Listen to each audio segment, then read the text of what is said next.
হচ্ছে ফটোশপের মাধ্যমে মাত্র 10 মিনিটে কিভাবে আমরা সুন্দর একটি মকআপ তৈরি করতে পারি। প্রথমে আমরা একটা ছবি নেব, দেন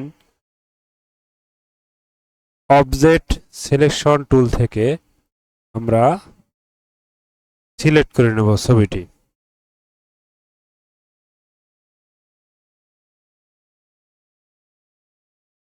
দেন কন্ট্রোল জে চাপে একটা নতুন লেয়ার নেব।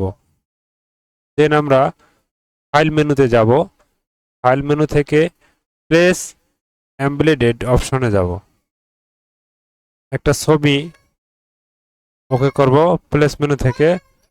এই ছবিটা আমরা আমাদের প্রয়োজন মতো সিলেকশন করে দেব।